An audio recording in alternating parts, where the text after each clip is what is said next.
राम राम मित्रांनो, मी अमोल कोळेकर पाटील. मदुराई जे तमिळनाडूमध्ये या ठिकाणची एक अतिशय महत्त्वाची गोष्ट म्हणा किंवा बातमी समोर आलेली.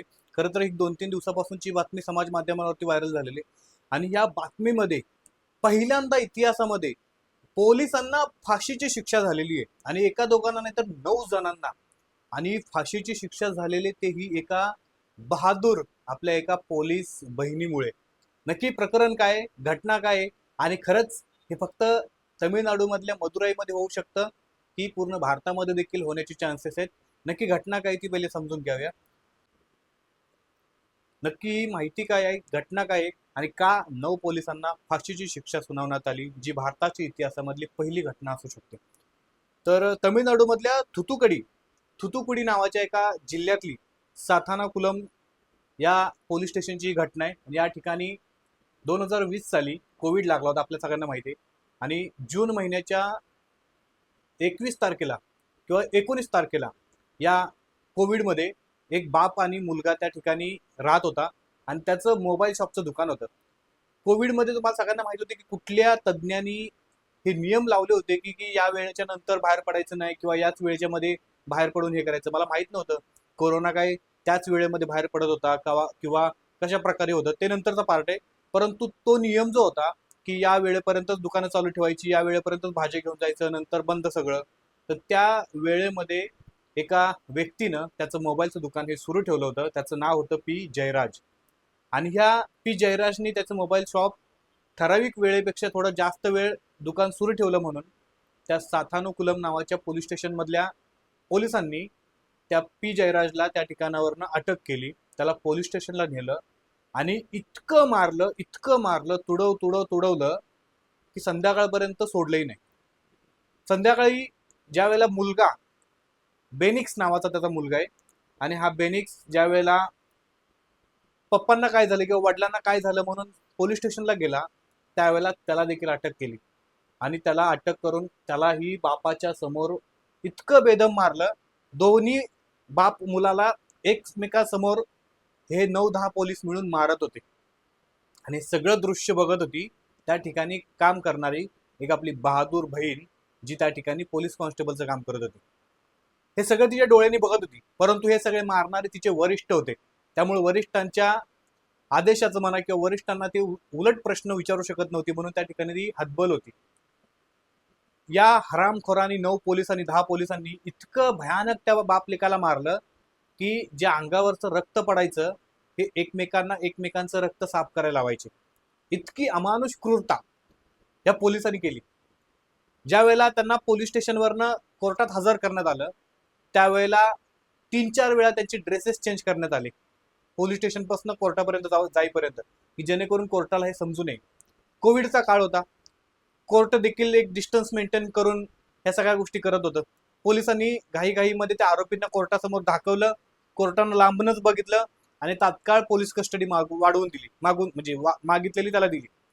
म्हणजे ऑलरेडी 2 दिवस या पोलीस स्टेशनमध्ये या बापाला आणि मुलाला जनावरासारखं मारत होते आणि दुसऱ्यांदा नंतर देखील कोर्टाने पोलीस कस्टडी वाढवून दिली. परंतु या सगळ्या गोष्टीमध्ये त्या बाप मुलाला इतकं मारहाण झाली होती की 20 जानेवारीला, मला वाटतं 21 जानेवारीला, त्या बेनिक्स नावाचा जो 31 वर्षाचा मुलगा होता, त्या मुलानी त्याच्या वडिलांसमोर जीव सोडला. नंतर हॉस्पिटलमध्ये घेऊन गेल्यानंतर सगळे नातेवाईक वगैरे गोळा झाले, त्या ठिकाणी मोठा हल्ला झाला, म्हणजे धिंगाणा केला वगैरे नातेवाईकांनी. आणि त्याच्यानंतर मुलाला आपल्या डोळ्यासमोर गमावल्यानंतर बापाने देखील 23 जूनला पहाटेच्या वेळेला जीव सोडला.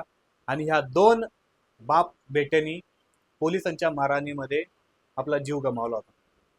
ज्या वेळेला हे प्रकरण समोर आलं, त्यावेळेला मदुराईच्या न्यायालयाने हे प्रकरण स्थानिक पोलिसांकडे न देता सीबीआयकडे हँडओव्हर करायचा निर्णय घेतला.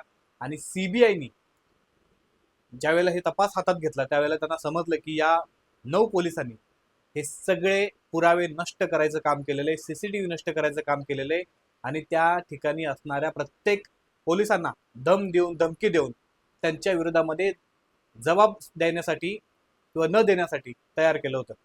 परंतु रेवती नावाची आपली एक बहीण, जी हेड कॉन्स्टेबल म्हणून त्या ठिकाणी काम करत होती, तिनं बहादुरीनं त्या सीबीआयच्या अधिकाऱ्यांना सांगितलं. सुरुवातीला तर ती नाही बोलायची, परंतु अचानक तिच्या अंगातलं एक वेगळी ऊर्जा संचारली आणि तिने सांगितले की मी उत्तर द्यायला तयार आहे, मी यांच्या विरोधामध्ये माझं जबाब द्यायला तयार आहे. आणि या रेवतीनं सगळा घटनाक्रम त्या सीबीआय ऑफिसरला सांगितलं. त्याच्यानंतर सगळे तपास पूर्ण झाला. त्याच्यानंतर सगळे पुरावे गोळा करण्यात आले, जे जे शक्य होते ते.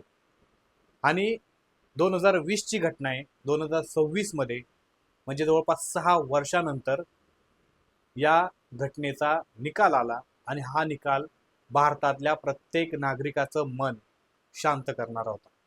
हा निकाल आला. या निकालामध्ये स्पष्ट न्यायालयाने सांगितलं की पोलिसांनी त्यांच्यावरती असणाऱ्या जबाबदारीचा गैरफायदा घेत सामान्य माणसांना कशा प्रकारे मारहाण केली हे अतिशय निंदनीय आहे. आणि तुमच्याकडे जेवढी मोठी जबाबदारी असते, पद असतं, तितकीच जबाबदारी देखील असते. त्यामुळे ही भारतातल्या सगळ्या पोलिसांना किंवा सगळ्या अधिकाऱ्यांना, सरकारी अधिकाऱ्यांना हा मेसेज जावा की तुम्ही सरकारी अधिकारी आहात, न्यायालय नाही. तुम्हाला फक्त त्यांना पकडण्याचे आदेश आहेत, मारायचे किंवा त्यांना शिक्षा देण्याचा अधिकार नाही. आणि म्हणून न्यायालयाने निकाल दिला. कुठल्या न्यायालयाने दिला तर मदुराईच्या first additional district and session जज जी मुथुक कामारन यांनी या प्रकरणाला रेअरेस्ट ऑफ द रेअर, दुर्मिळातलं दुर्मिळ घटना म्हणून 9 पोलिसांना फाशीची शिक्षा सुनावली.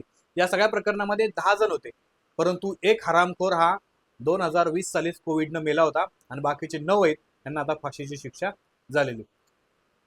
त्याच्यामध्ये फाशी झालेल्या पोलिसांची नाव आहेत बघा: inspector Shridhar, sub inspector Balakrishnan, Raghu Ganesh आणि त्याच्यासोबत त्याचे इतर 6 पोलीस कर्मचाऱ्यांचा याच्यामध्ये सहभाग आहे.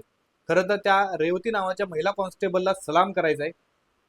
तिच्या बहादुरीमुळे, तिच्या धाडसामुळं हे सगळ्या नराधमांना, सगळ्या राक्षसांना, जे पोलीस वर्दीतले राक्षस होते त्यांना फासावरती चढवण्यामध्ये मोठी मदत झाली.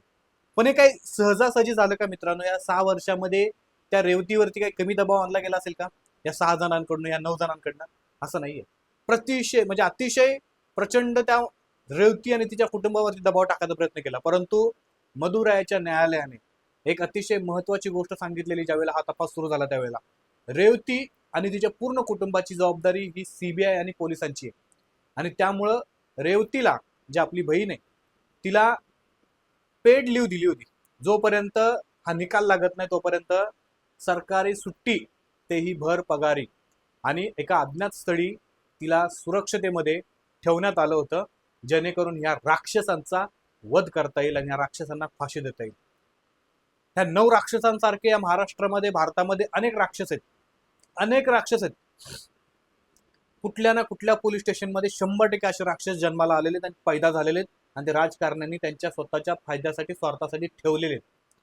परंतु रेवती सारखी एखादी बहीण फक्त जर उभा राहिली ना, तर अशा राक्षसांचा वध करायला जास्त वेळ लागणार नाही. त्यामुळं मदुराई कोर्टाचं मनापासून सलाम करायचा आहे. त्या रेवतीला मनापासून सलाम केला पाहिजे आपण, की तिच्या हिमतीमुळं, बहादुरीमुळं 9 राक्षसांना फाशी मिळणार. खरंच महाराष्ट्रामध्ये देखील अशा प्रकारचे राक्षस आहेत का, जे खाकी वर्दीमध्ये लपून गुंडगिरीचं काम करतात, दाऊद असल्याचे आम्ही निशाणी दाखवून देतात, किंवा जे दाऊद करतात, गुंड करतात, अशा प्रकारची कामं करतात? तुमच्या आजूबाजूच्या परिसरामध्ये कुठल्या पोलीस स्टेशनमध्ये अशा प्रकारचे राक्षस आहेत? आणि तुमच्यासोबत जर एखादा असा प्रसंग घडला असेल, कमेंटमध्ये नक्की सांगा. आणि अशा बहादूर बहिणीला एक सॅल्यूट तर दिलाच पाहिजे. तिच्यासाठी एक नक्की कमेंटमध्ये लिहा. बाकी ह्या घटनेबद्दल तुमचं मत काय आहे ते देखील कमेंट करून सांगा. चॅनल आपला सबस्क्राईब नसेल तर नक्की करा. जय शिवराय, जय शंभूराजे, जय मल्हार.